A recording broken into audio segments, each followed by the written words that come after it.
For this next session of the Widening the Pipeline Fellowship, our guest speaker is someone who's going to help heighten all of the lessons and conversations that we've had over the past day and a half. I say that because I met Jamila Robinson, and I've told the story a million times, when she was, 19, 18? I think I was 17. 17 years old, in the newsroom of the Detroit Free Press, features department, third floor. Third floor. But floor, Jamila, 222. I remember. 222. So what struck me about Jamila was that she was working in the graphics department. Is that correct? Yeah, I was a page designer. I don't know if most newsrooms don't even have these anymore, but I was a features designer, and I just happened to have some computer skills, and I said, well, I really want to learn more about this thing you're calling graphics and design, because it was a new job at that time. It was sort of like the social media manager of the late 80s. So picture it. 1992, a 17-year-old young woman, sitting in the graphics department of a major newspaper. She's one of probably a handful of women, not even a handful, very few women were in that department. There were two. And one was the top editor, Deborah Withy, who was the leader of the department, and there was me, intern. Here I come at, 31, whatever I was at that time. And I see this young woman who looks so young and looks, so whatever. But what I tell people now, all these years later, is that Jamila Robinson has, has had a vision for her career, about her abilities, about what she wanted, how she wanted to live her life. But more importantly, her commitment to journalism has not wavered an inch in all of these years. But to even top all of that off, Jamila is committed to bringing other people along. That is what inspires me about. Well, that's what I got from Rachel. What can I say? Our friendship. But more importantly, why I was so eager to share access to Jamila with all of you, because I think this whole issue of staying connected to who we are and to our abilities is so important. Jamila is now the food editor for the Philadelphia Inquirer. She has been an editor in Atlanta. She worked for Gannett headquarters as what was your role? I was the national senior content strategist, which meant that I worked across all, at that time, 120 properties to help build revenue around our content. I worked on events, I worked on our wine and food experiences, I worked on our tour of the wall, which was our Pulitzer Prize winning project in 2017. I worked on a lot of projects working with newsrooms on combining events with journalism, because the idea of what the strategist does is really help take our journalism farther and build revenue around it. So that was a great job. I love that job.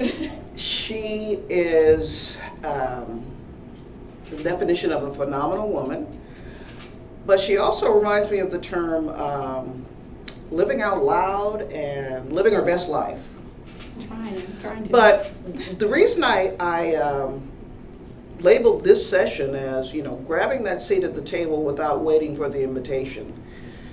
In Jamila's work with the James Beard Foundation, she insists that writers of color are included in the process, that they get the opportunity to write about food and dining and culture. She brings them along. In every setting she's in, Jamila prioritizes that as well. So I'll stop with the slavish devotion at this point and just say welcome to Widening the Pipeline. Oh, thank you. Thank you. I'm so excited to be here. Some of you I recognize, some of you I follow on Twitter, some of you I've worked with you, and the ones who I don't know, I'm so excited to be here. This is such a joy. Rachel and I have been friends for more than 30 years, and we've sort of moved on from mentor. And she was the person who we wanted to be. We were just a tail. We were just like the little tails on her kite. We thought that Rachel was everything we wanted to be. She was the journalist we wanted to be. We learned so much from her, and it was also the welcoming. The way she welcomed us. Here we are, 17, 18, 19-year-old interns, and the way she welcomed us not only into her light in the newsroom, but also into her home. She cooked for us. She invited us over, not only to talk about journalism, but to talk about life. And I still look at that as such a life lesson and something that I started doing when I got my own apartment. I started inviting the interns over and making sure they felt connected to us because Rachel had set that groundwork. And the way that people have impact is sometimes you don't really think about it until decades later. But I knew at that moment when Rachel invited us over for dinner. I can still tell you what she made. She made lasagna, and she made a berry cobbler with peaches, blueberries, and raspberries. And she made whipped cream from scratch. Okay, we're coming out. and I thought it was, and it was so amazing. And I asked her how to cook the recipe, and she says, "Well, I'm just going to tell you what's in it. I know you cook well enough that you can figure it out, but here's what it was." And it was a very quick dish, and it is the berry cobbler I make when I'm in a rush, but I'm having people over. I throw a lot of parties. When I'm having people over, I make Rachel's berry cobbler, but I make it with ice cream. And she makes herself. And I make the ice cream from scratch, but she made the whipped cream from scratch, and I was like, oh, I can do that. I'm saying all this to say, Rachel's impact was not only with journalism, but it was the way that journalism intersected with life. And I know a lot of people were like, your work is not your life. And I don't think that applies to journalists because our work is our life. Our work is life. Most people, if you're a pharmacist, you're not getting up in the middle of the night like, oh my gosh, let me go cover this thing. No, we live our work. And I don't think that's something that we have to shy away from. I love what I do. It's the only thing I ever wanted to do. I always wanted to be a journalist. And the reason I wanted to be a journalist is because of Michael Jackson. I was 10 when Michael Jackson was the biggest star in the world. And we were a newspaper family. We got, both papers in Detroit. Shout out to #313. We got the Free Press and the News. We also got the Michigan Chronicle, which was the black newspaper. We got the Michigan Citizen, which was a socialist newspaper because my parents, and tells you everything you need to know about them. But we also got Time, Newsweek, and all the rest of the magazines. And we consumed a lot of news. And I noticed from reading all of that, I'm clipping out stuff about Michael Jackson every single day. And the thing I realized is that the only people who got to talk to Michael Jackson were journalists. And I was like, I need to do that. and it was, and that is a true story. And I have pursued that. And because what I started doing when I was 10 is I have some family in the music business. I started going to rehearsals, and I would start asking the musicians, oh, tell me about why you play the guitar. Tell me about the drums. And I started writing these Q&As because I'm like, if I can start to figure out these skills, next Q&A is going to be Michael Jackson because I had questions.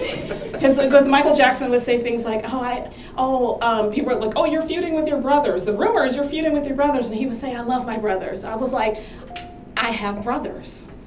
They get on my nerves. You all are not asking the right questions. The burn incident, the Pepsi incident, I was like, there is no way he should be touring 6 weeks after that burn incident because this scar on my shoulder that you probably can't see, this scar is from a 3rd-degree burn that I got from an accident when I was 5.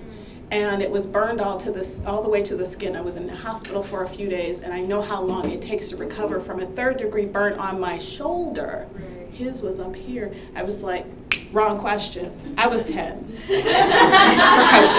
What can I say? But I I knew that that's what I wanted to do, and I loved the idea of the things that I loved as a child, music, culture. I played the violin, and I was around people who did those things so I could ask them questions, and I learned how to write. And I liked writing as a kid also, but then figuring out, I can write stories like this. We had a little newspaper in middle school.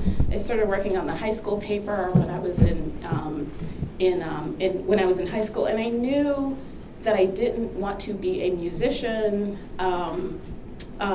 because I played classical violin, and I was I was an excellent violinist, but I knew I hated practicing.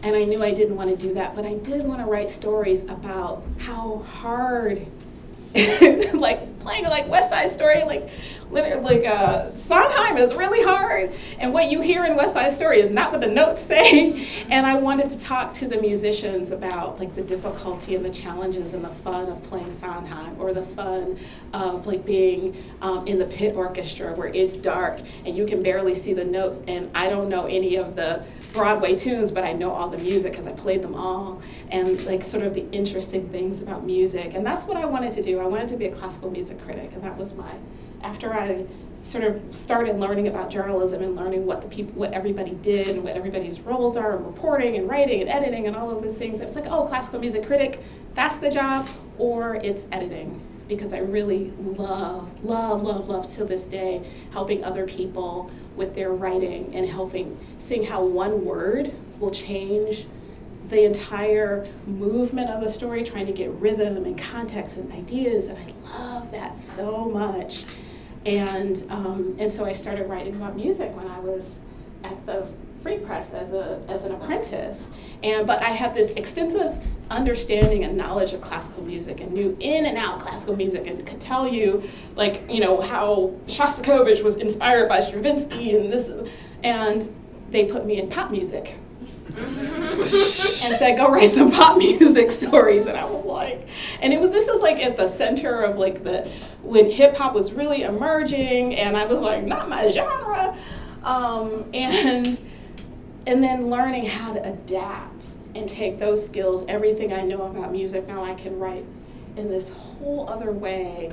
And I ended up being like one of the first people to review Boyz II Men, because their album had come out, Motown Philly. I think I had like one of the first, like in the first 5 or 10 reviews of Motown Philly, and they were like my age, and so like talking about music and then still being able to do that showed me that one, I was right, and that I could use those skills that I had, passions,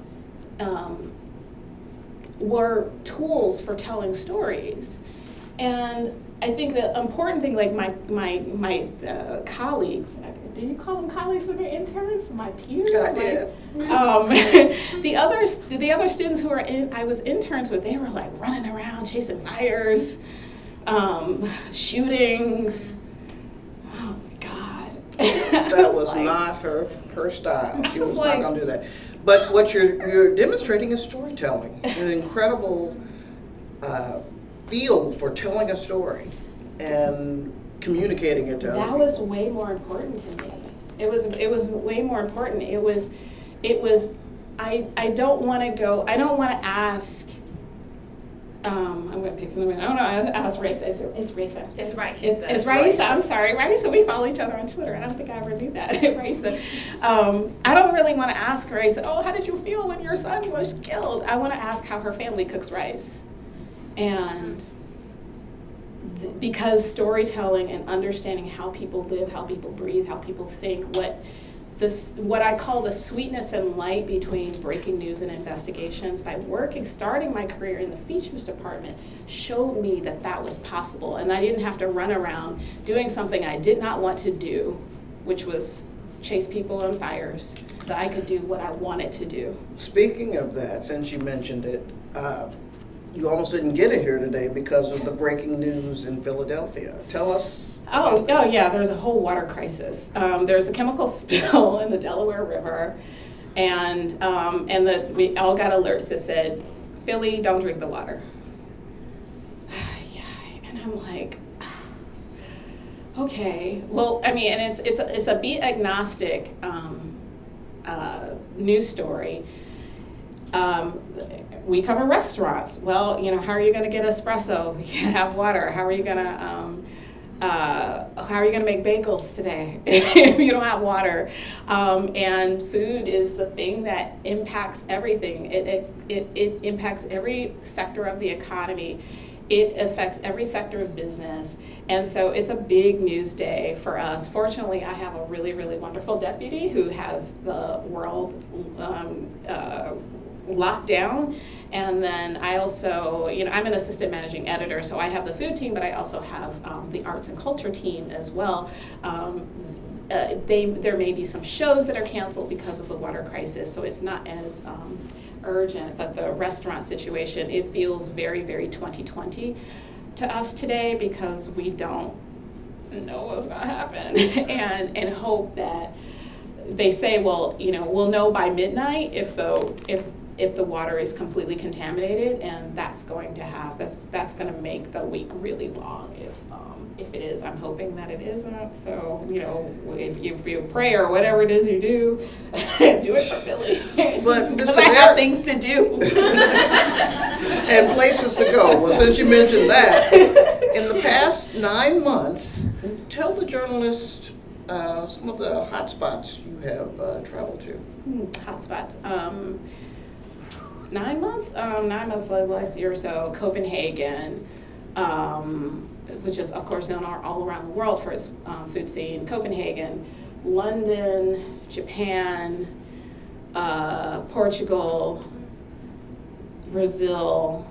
I know I'm leaving some countries out. And that's for your work with the 50 World's Best. With the World's 50 Best. Tell World's 50 Best. Tell them about that So organization. the World's 50 Best Restaurants is an organization that, we choose the world's 50 best restaurants and the top 100 on all parts of the planet. It's set up as like academies, the same way the Oscars are. So I'm an academy chair for the East Coast, for Montreal all the way down to the Caribbean. And there are 3 academy chairs in the U.S., one in the middle of the country and one on the West Coast. And we wrangle voters to choose the world's 50 best restaurants. We schedule dinners. We work with restaurateurs. We are actually we look for trends, and we also kind of travel all over the world to see what's happening from the food landscape. And you all know that scene in The Devil Wears Prada where she's talking about cerulean and she's like, no, it's because this designer did X 2 years ago and what you don't know. That is essentially, it's like there's a cabal, it's an iconic, but that's essentially what the World's 50 Best does. We are a group of tastemakers who are thinking about what are the trends, what are people cooking, how are ingredients being played, what chefs are important, and each academy chair is responsible for 40 voters.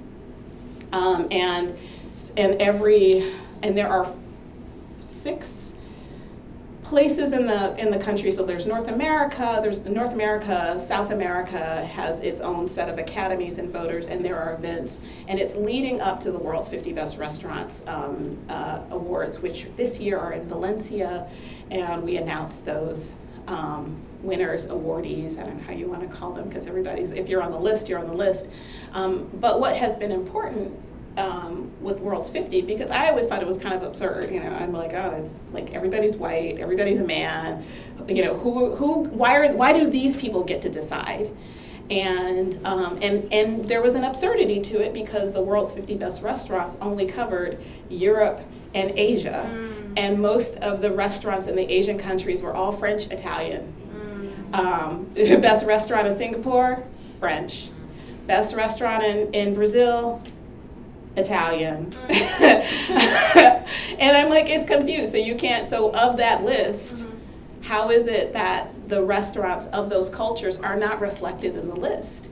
Well, that's how people vote. Well, if you can't change the people, change the people. And so World's 50 Best has been working in the last few years to change the Academy chairs for a much more diverse cohort. We have introduced new academies, so there's the Middle East and North Africa, there's another Africa contingent. We've split up South America because Brazil is huge. We have, and so now, when you look at the world's 50 best restaurants or the Asia's 50 best, which will be announced tomorrow, you're going to see more from Singapore, Taiwan, China. I mean, how is it that up until last year, China only had one Academy chair? They have millions of restaurants, one Academy chair, and the restaurants were always French. And so we are really changing the conversation about what is a great restaurant, who gets to decide, and who are the people who are in the Academy. I had 40 people, and I could never understand why the world's 50 best restaurants in the US were always in New York. And I'm not sure if any New York folks are here, but New York hasn't been the center of the restaurant world since about 2017. And some of those restaurants some of them are amazing, and some of them are like, they're kind of okay. Why isn't there Philadelphia? Philadelphia really has some of the best restaurants on the East Coast. Where's Philadelphia? Where's Atlanta? Where's San Juan? Where are all these places? Where's Chicago? Chicago has a whole academy. By asking those questions, we are able to make bigger change. It's still doing journalism, because you're kind of adding that pressure of saying, wait a minute, do we have the right people in the room to make these decisions? Let me jump in here and take you back to the first time you entered the world of James Beard. You were at Atlanta? I was in St. Louis. I used to work for the St. Louis Post-Dispatch, and our publication was nominated. Does everybody know what a James Beard is? Okay. Highest award, highest honor in food, bigger than the Pulitzers for us, right? Pulitzers could never. So we were nominated for the best food section in 2006 or 7. And I go to the awards. Awards are in New York. It's 1,000 people in the room. There's me, Tony Tipton Martin, who was the first black food editor at a major publication, and maybe 4 other black people. Almost no Asians or Asian Americans.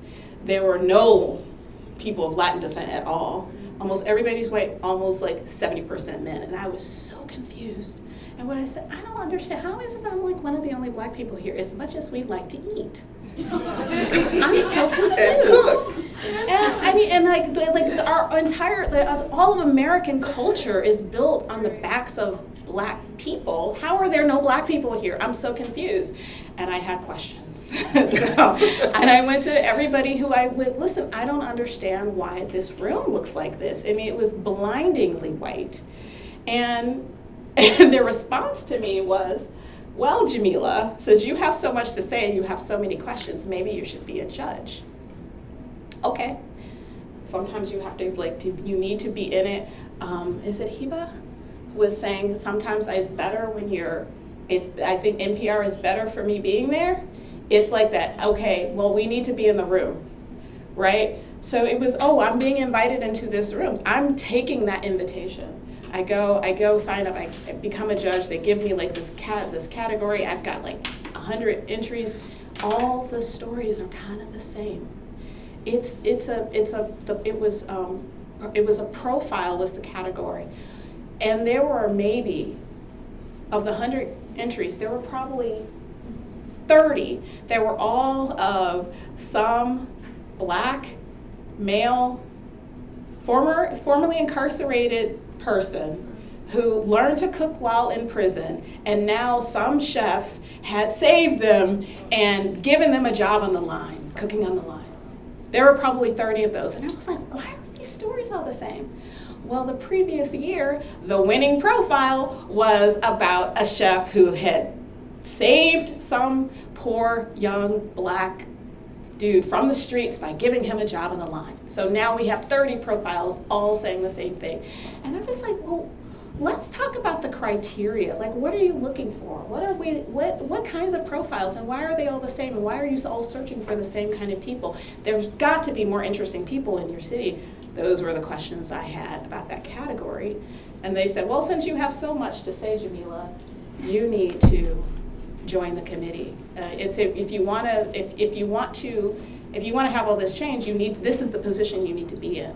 So when I was invited on to be on the committee, and one of the first things we did was evaluate the awards. What are these awards for? What do they laud? Who do they laud? And do they even make sense?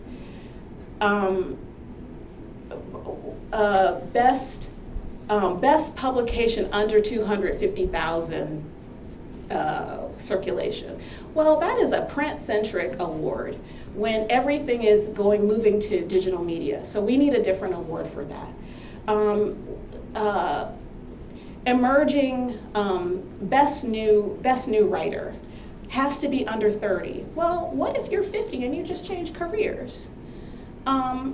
Where there are all of these questions about what the awards say and who set the rules for the awards. So we needed to tear that all up and down and redo the awards. And I think the James Beard Awards are some of the most progressive, most interesting, and they actually recognize work that is doing now. We were one of the first publications to actually give a journalism award for social media, because that's something we saw happening. We don't give a best publication anymore, because it's always going to go to the New York Times. They have the most resources and they have the biggest staff, and do we want to keep lauding that? So now we have something called Emerging Voice. So we want to have awards for what we want to see more of, not what people are doing now.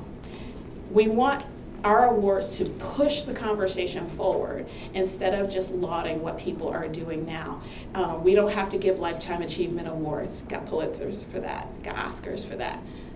The Beard Awards are really about excellence, sustainability. It's about diversity. We actually have ideas about what the awards are supposed to do and supposed to say, and that is the work of people coming together and saying, well, some of these awards don't make sense. And is this what we want to do? And is it actually recognizing the journalism that's out there? And we saw that it wasn't. Sometimes, and we are one of those people who are like, sorry, we're not giving an award for that. Feature reporting? No, these are actually essays. Well, if we have more essays being written like reported essays, well, then we need to have a category that actually recognizes that. One of the splits we made this year was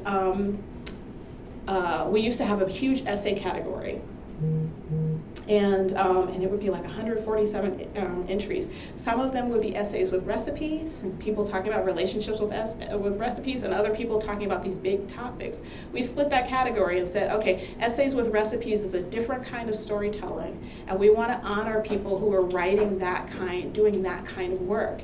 One of the other changes we saw that there's this huge explosion of beer and beverage writing, and those would go into sort of the general reporting category. Well, no, we need to split that category, because if you're writing some really progressive, interesting, insightful work on beer, beverage, coffee, kombucha, fermentation, then you need to have a category for that.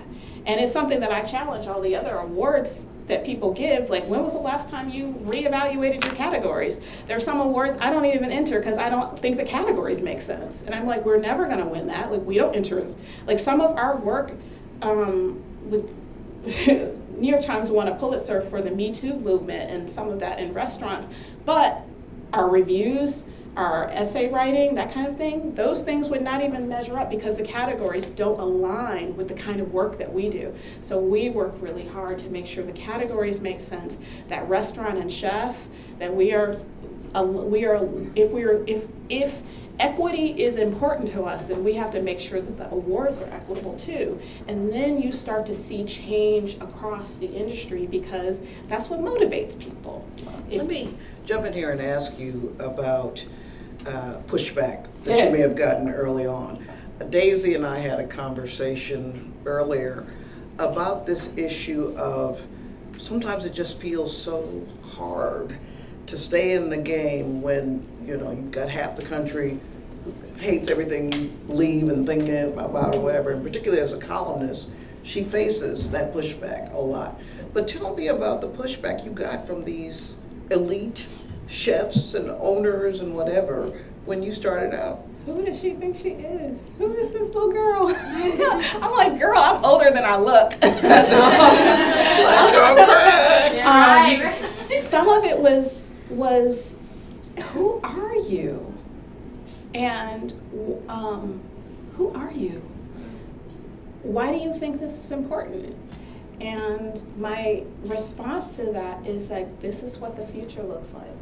Like, we are moving towards, we are a multicultural, multi-ethnic society, and we have to exist in a multicultural, multi-ethnic society. And some of you are not qualified to live in this world. And these are, I mean, facts. And I say that not like as a dig, but more like, there are things that I just don't know. I don't know what I don't know, and I have to learn things that I don't know. And I don't walk through the world acting as if I know everything. And so, but if I say, I don't feel comfortable in your restaurant, they sit me in the back, and that's something you should think about. Like, you have to think about your hospitality, and if you're not aware that that's something that happens in your restaurant, then you can't be best chef. You can't be top chef if you're not aware of how your staff is treating people. And so coming back, and the thing is I know who I am. So pushback, there's only so far you can push me back, because I know who I am, and I know what I feel good about, and I know what I feel comfortable with, and I know what I want to see in the world. And those things are beauty, insight, inspiration, joy. And I work towards those things. And I want to work for places that allow me to look for joy, beauty, insight, sweetness, and light. One thing I say all the time is Schadenfreude is not a content strategy. And if I have to go through the world like looking for something to be mad at every day, I'm not going to survive this. So the pushback is always like, there's an initial pushback, but then there are results.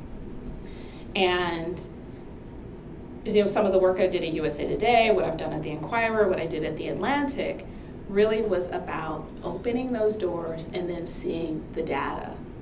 The respect that people have for the beards, the way that World's 50 is opening its doors, the way the Philadelphia Inquirer is now working towards being an anti-racist organization. Not only that, but also the way we write stories is not from on high anymore, with the restaurant critic pointing his finger and telling you, eat this, eat that, don't eat those, don't eat that. Instead, we work in a situation where we are just all coming to the table, and I'm going to tell you what made me excited about this meal, or why this restaurant is important, or why this jollof rice matters.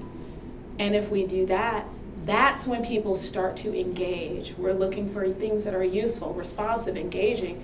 And so you can only push back so far if your response is, hey, I'm being useful, responsive, engaging, and people are subscribing.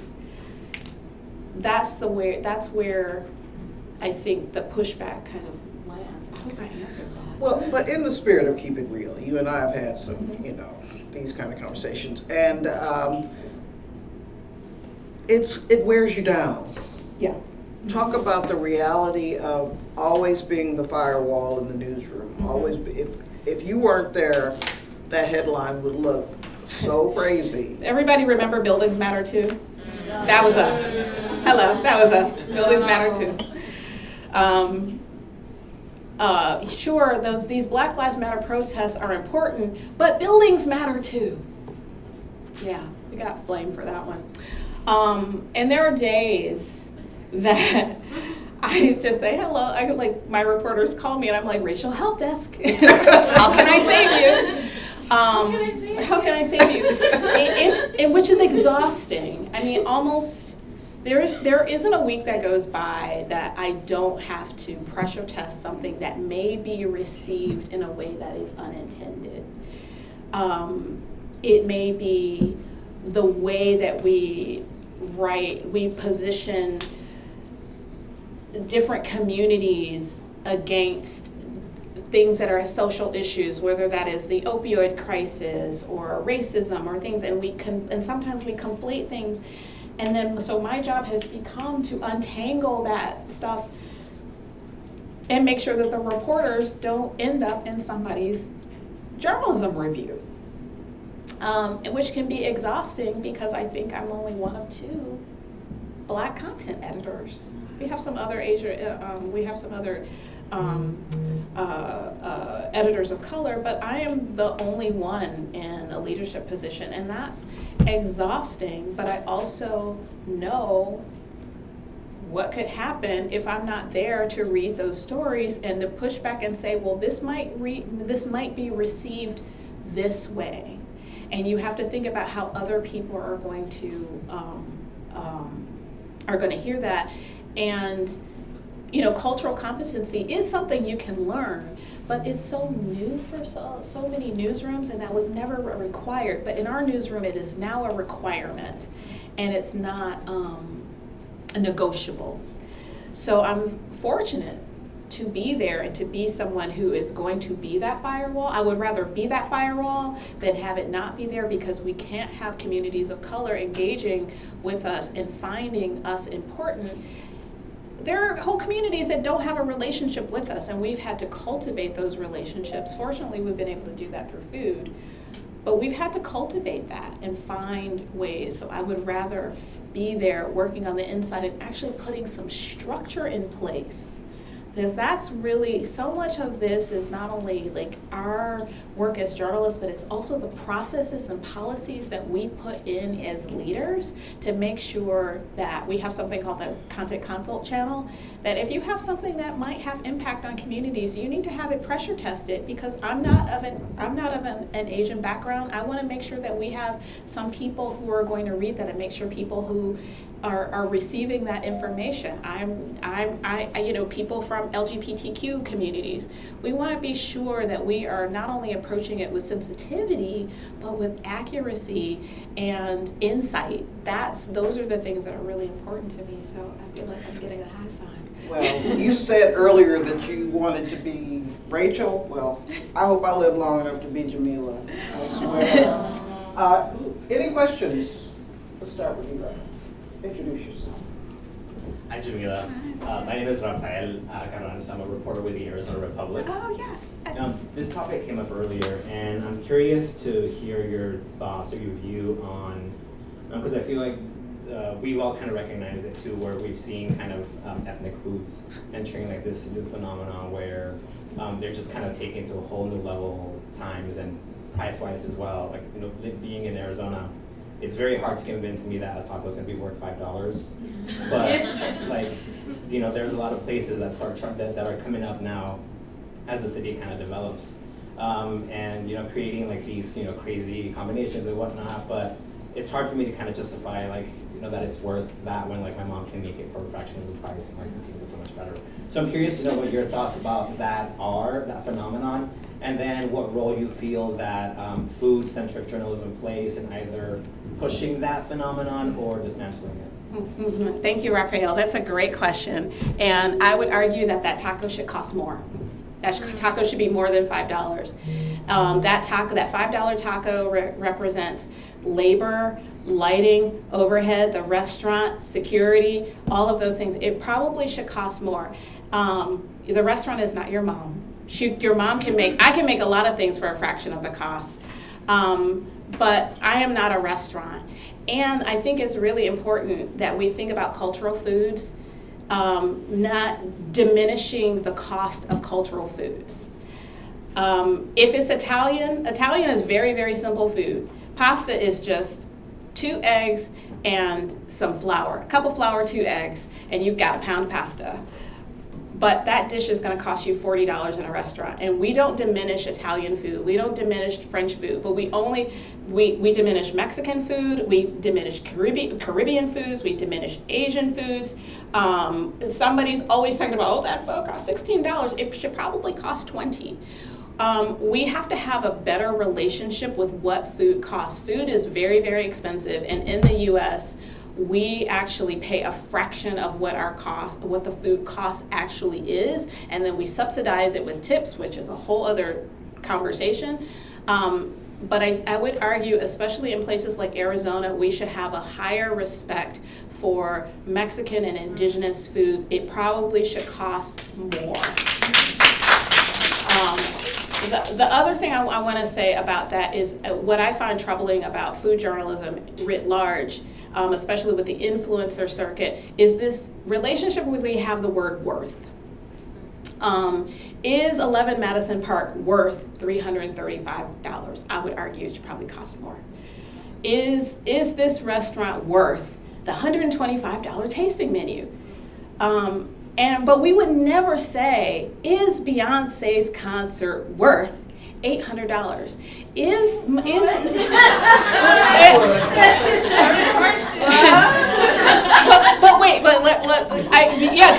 okay, that's controversial. Because I'm not going to pay that kind of money, but nobody's going, Beyonce's dancers, musicians, roadies, lighting, all of that stuff raises the cost, but you're not asking her for a breakdown of why that ticket costs $800 or whatever it's going to cost. But we do that with a taco, and we don't. And so I would argue that a restaurant is an experience. I like the model of the top model, where you have to pay to get your seat, because you pay for a concert, and if you pay for a movie. You pay for the movie before you go, and if you miss half of it, you just have to see it again. But at restaurants, we expect you miss a reservation, you just don't show up, and all of that costs the restaurant and restaurateurs a lot of money. And in most cases, it's small. These are small businesses, and a lot of them are owned by people of color, and they are still trying to subsidize just to keep that restaurant open. And yet, we're like, I can't make the reservation. I got childcare. I would argue, and then we get upset if they charge like a $25 fee or something for a cancellation. But I think you have to put yourself in the mindset of this is entertainment. Restaurants are actually entertainment, but we think of it as this service of like where people are just supposed to come and serve you. You can cosplay, people bringing you things, but it's actually the most important form of entertainment. There's a study from maybe 2018 that's how most Americans spend their time, and they go out to eat 3 times a week. But they put the restaurateur in this service position where you're just supposed to cater to their whims and cater to their needs. I want sparkling, not still. I don't like this kind of Sauvignon. Can you open this kind of wine? I want this, I want this, I want this, I want that. And not thinking about what the significant amount of cost that is, especially to Black and brown restaurateurs, and our idea of, is that worth it? Is this experience worth it? Things that you would never say about like a Broadway show. You just go, you hear girlfriend blow the roof off the theater, and you go home, and that's sort of how you think of it. And I would love for us to have a different relationship with restaurants than we do, and that what we think is worth it. Testify. Maybe this is sort of a different area, but what do you do when that food cost starts affecting like everyday people? There's stories right now about oxtail, the price of oxtail going up because it's become desirable, and families who've cooked with oxtail for generations are having a hard time getting it. Quinoa, that's native to Mexico, and even in Mexico, people are having a hard time getting access to their traditional foods because it's become so big in America. So, I don't know, what are restaurants' dynamics or relationship to that, and is there a solution? Yeah, supply chain. So we have to talk about supply chain, farming. Some of these issues are policy issues. We subsidize corn, but we don't subsidize quinoa. We don't subsidize indigenous food, and that requires some policy issues. Some of the things in DC, tipping is being phased out because that's a policy decision. But in New York, basically you're not going to make as much money if you don't have tipping, and so it puts the restaurateur in this situation where they have to do it. In terms of cultural foods that people have always eaten oxtail, I think we have to ask some other questions. Not only about the exploding amount of cost because of popularity, but then also there's the idea of supply. There isn't as much.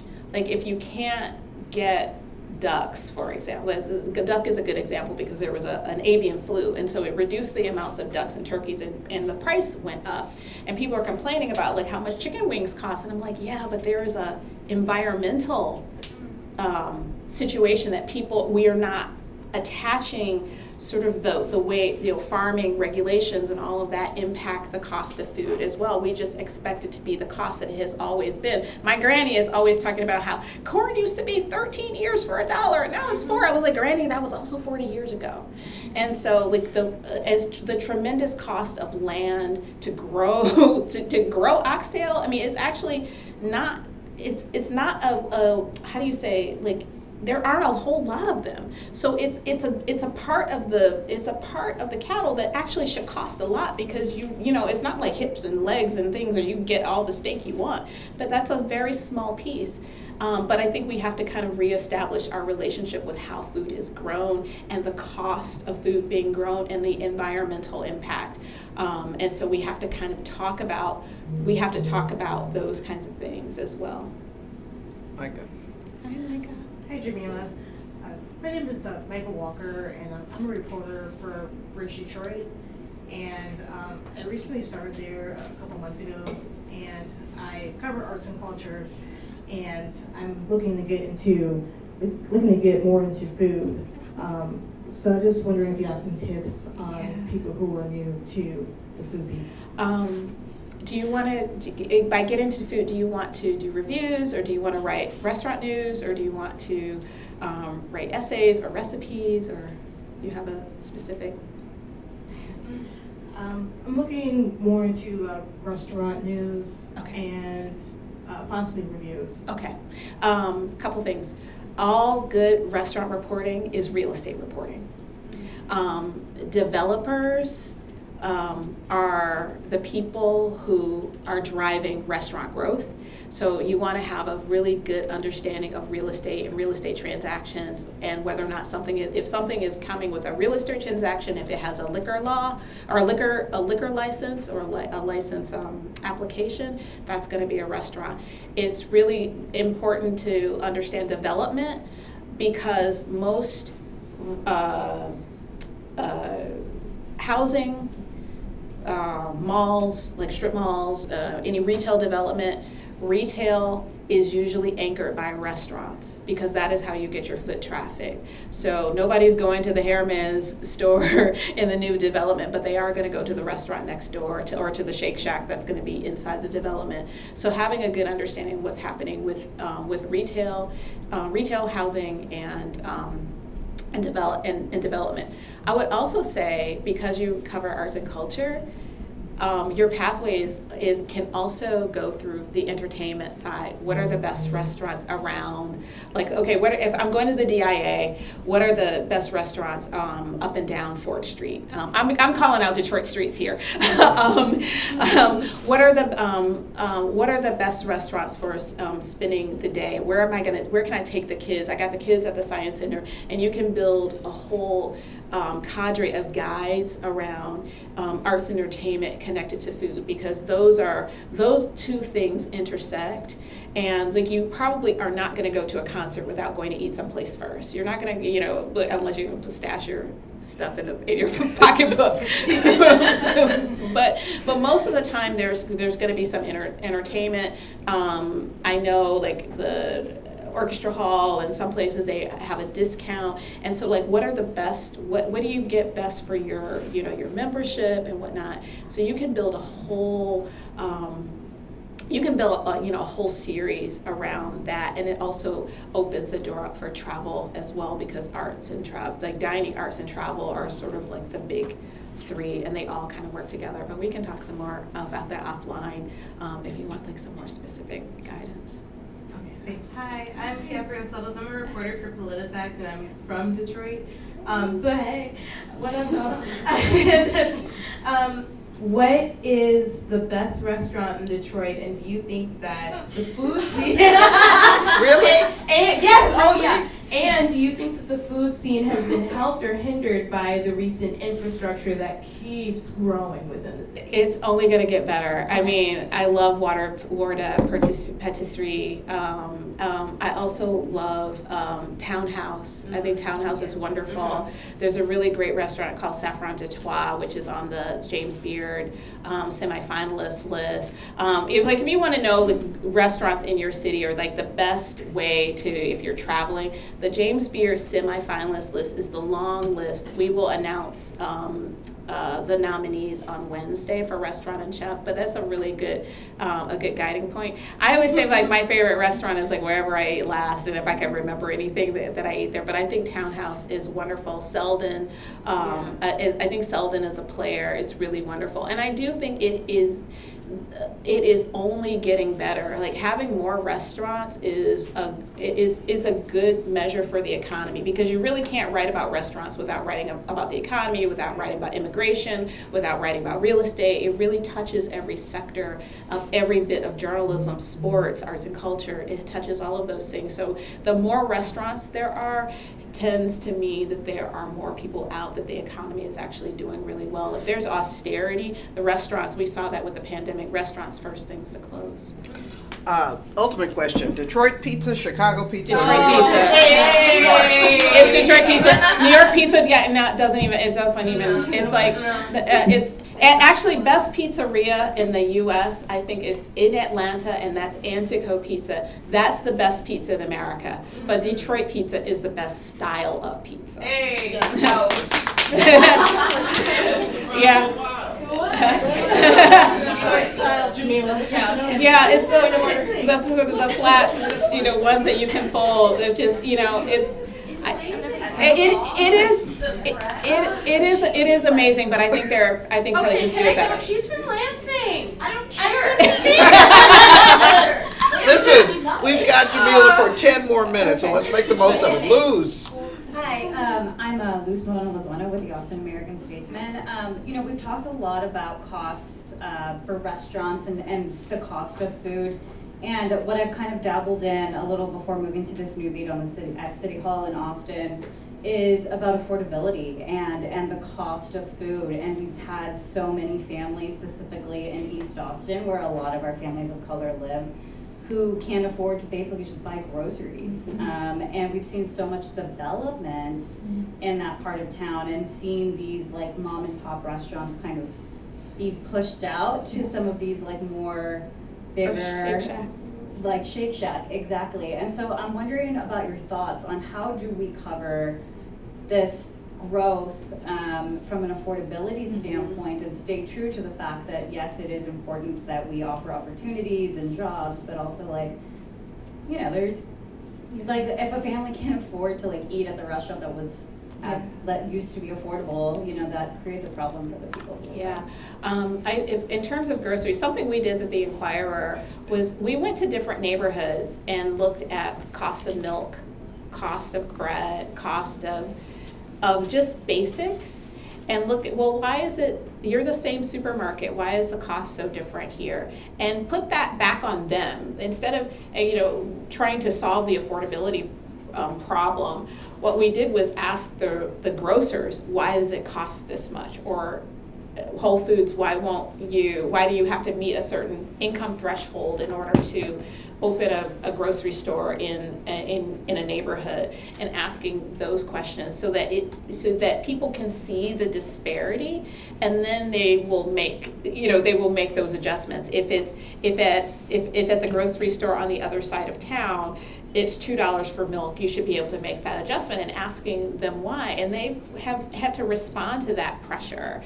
And in terms of like the affordability of families, again, these start to ask questions about the fact that in the U.S. we don't pay people enough to live. Like, it's really not about the restaurant, it is about the extraordinary cost of places like Austin that used to be affordable, that is outrageous now, and the extraordinary cost of living, that we don't pay people enough for that, which is it's much harder to solve than getting the grocery stores to align on the cost of ingredients in one city. How's it going, Jamila? My name is Torrance Latham. I'm with the Miami Herald. It's a pleasure. I guess just thinking, this just has me thinking so much about like community and how we intersect our stories with the community. I can't help but think about like when I lived in Chicago, food deserts, and like how do we approach that type of coverage within like a food beat per se? Because I feel like on the west side of Chicago, South Chicago, there were not really grocery stores that were accessible. Definitely weren't a lot of different healthy, balanced food options. How do we approach that type of? It's a mix, because it's transportation, it's health, it's economy. I'm trying to think of. We decided we weren't going to use the word food desert anymore, and I'm sorry. I'm trying. No. I'm trying. I'm actually having trouble remembering exactly how our communities desk decided they were going to cover. We started talking more about food insecurity, and then writing about it from that lens, from more of the community standpoint. Who are the people who are working towards food insecurity? What are the organizations, or writing more about organizations that are making sure that people have healthy food, the farming and how do you say, like communities, the CSA is a community supported agriculture that might have boxes and resources for people who are in food insecure neighborhoods, and then asking some government questions of, those retail questions. Like, I live not too far away, and there are 6 grocery stores within 4-block radius for a neighborhood that used to be redlined out of everything.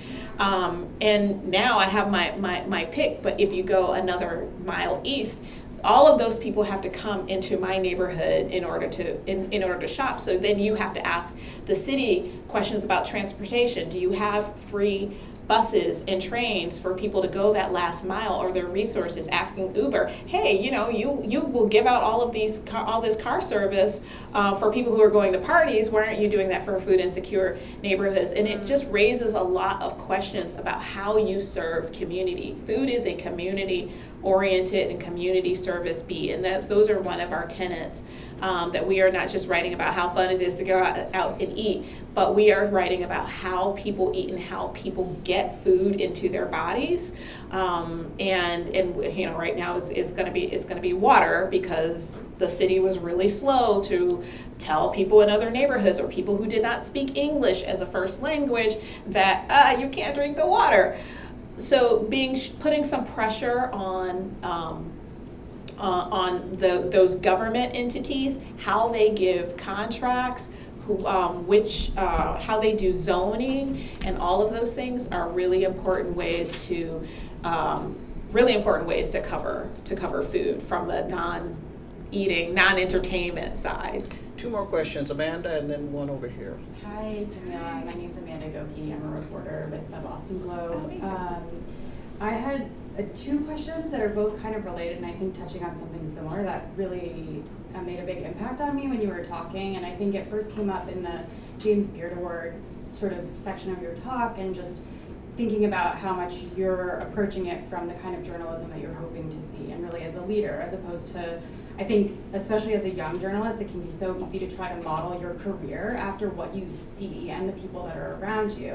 And so I'm very curious your advice on kind of fostering that ability to have a vision for the kind of coverage that will make an impact, that is original, that's interesting, that maybe it just doesn't exist right now because it hasn't been the sort of thing that's been valued in the past. And then to that point as well, you talked a lot about light and sweetness in prioritizing that in your reporting, which I feel it's something I've been thinking about a lot recently, just how much this field can sort of tell us what's important, what's hard hitting, what's valued in your work are the stories that are, you know, you're showing a huge problem, you're tackling, you know, the really horrible, kind of the worst things that happen in society. And so I feel like in that area as well, you just like have such courage to be able to like pursue the piece of this industry that feels the most important to you. Yeah, oh, I love that question. Thank you for that.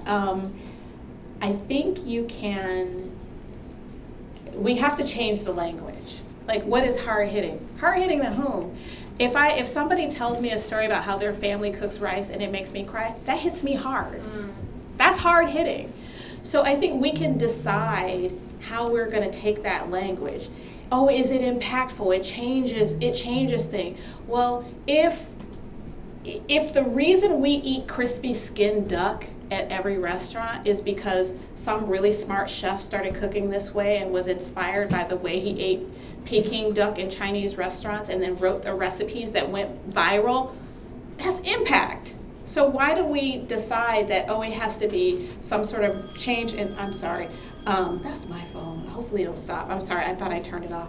I'm sorry. And it's spam too. Let me turn that off. I'm so sorry.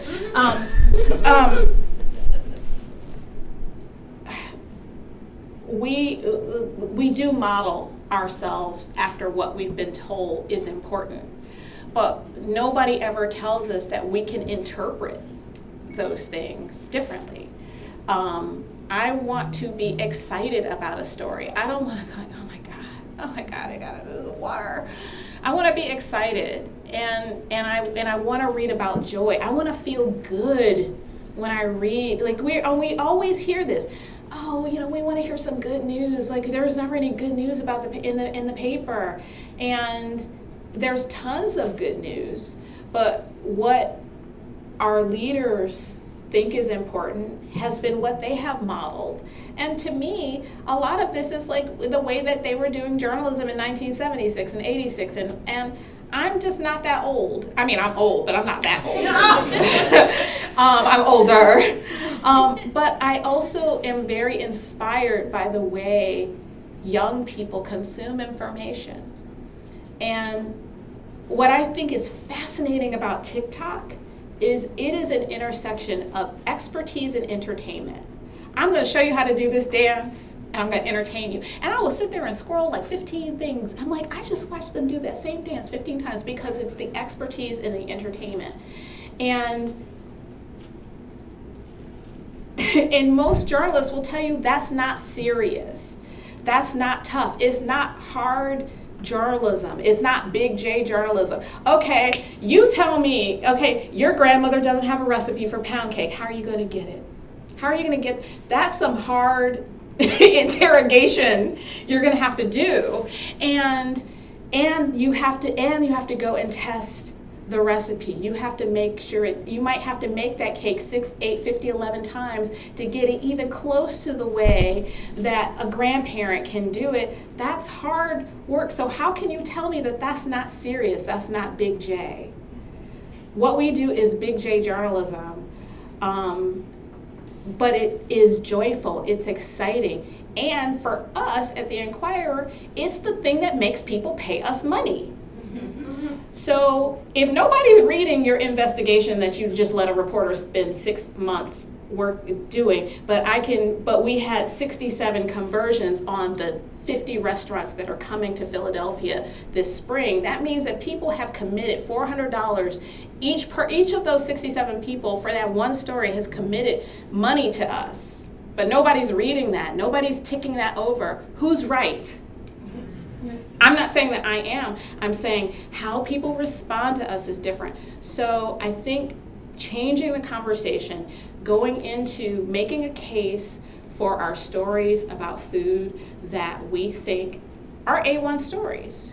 The ones that we think should be leading conversations. This should be the top of social. This is the thing that everybody's going to be talking about. Our cheesesteak bracket. I didn't want to do the cheesesteak bracket because we did hoagies last year, and I was like, cheesesteaks are all the same. We need to do water ice or crab gravy or something like to me is like has more diversity.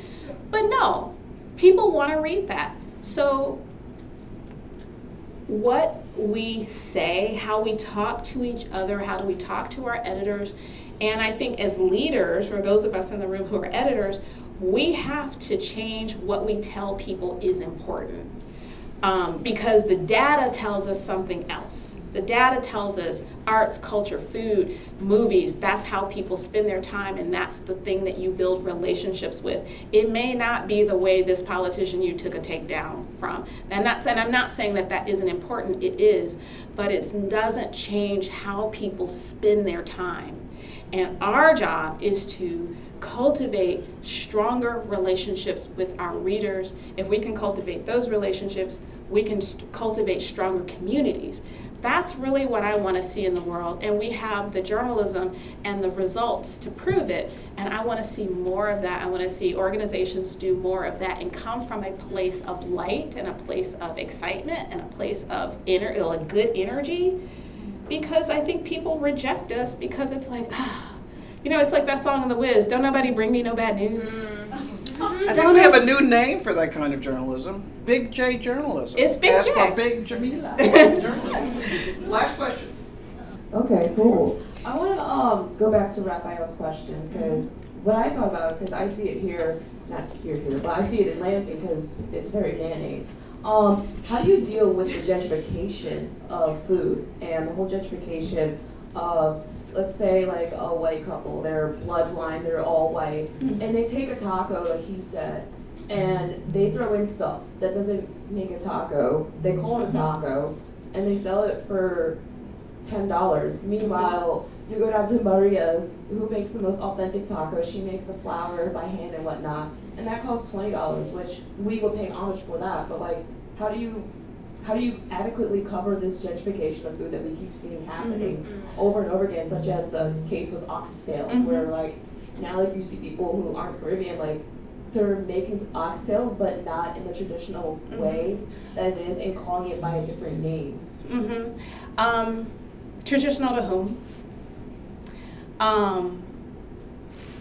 I think when people come to the U.S., the food changes, and people use.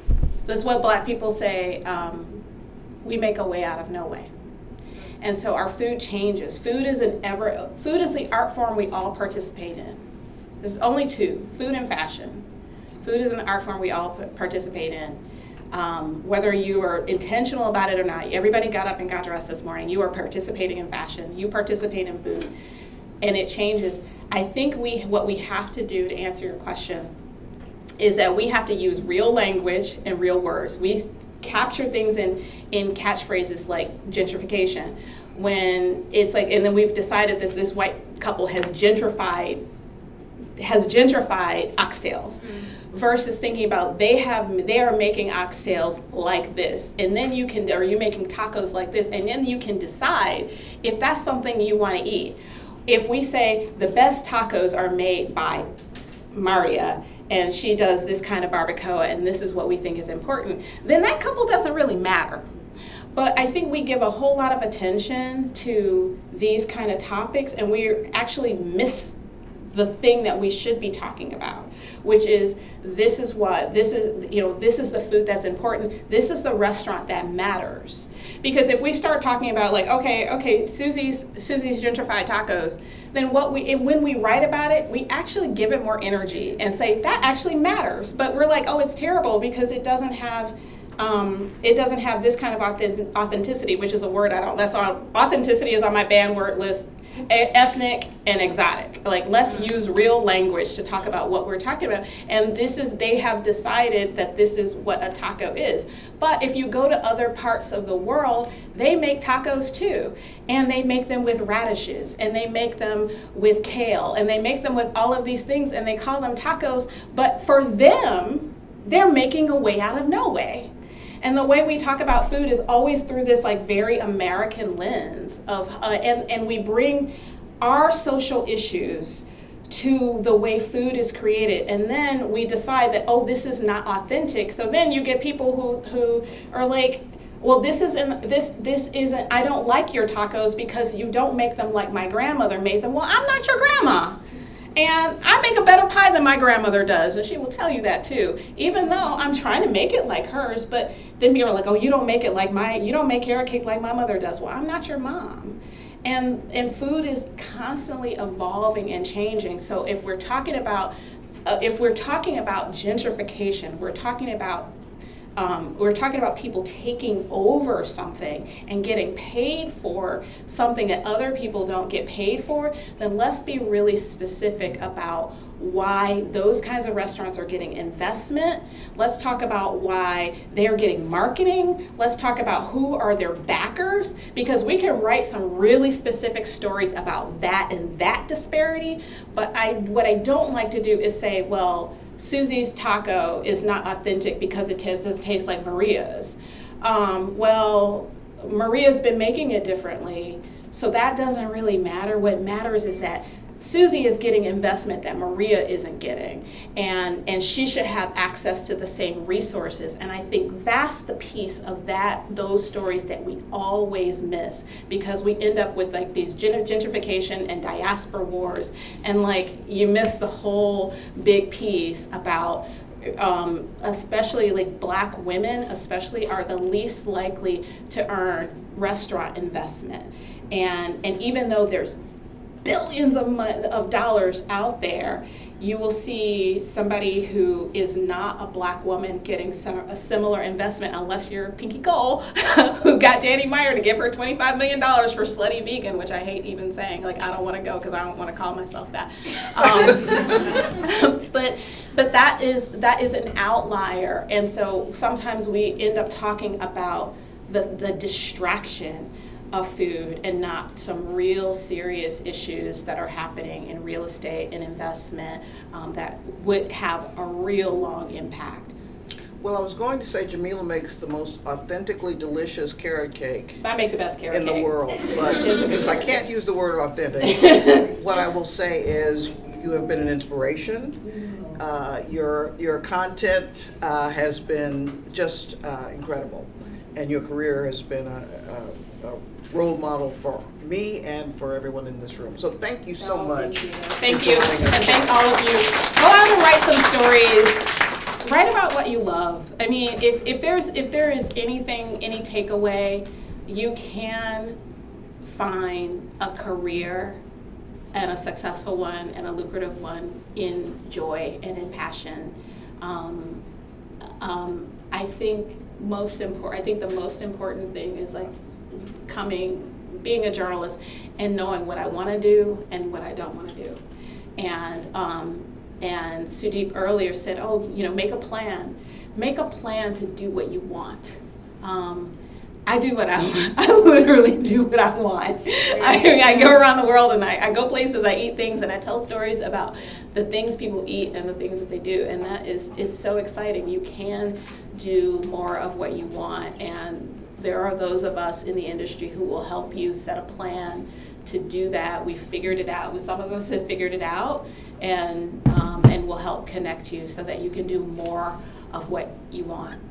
Because I wish that for all of you. And this is one more example of someone who, when she says she will help you, she will. So we will keep you on our radar screen. Yes, please do. Thank you. Thank you for having me.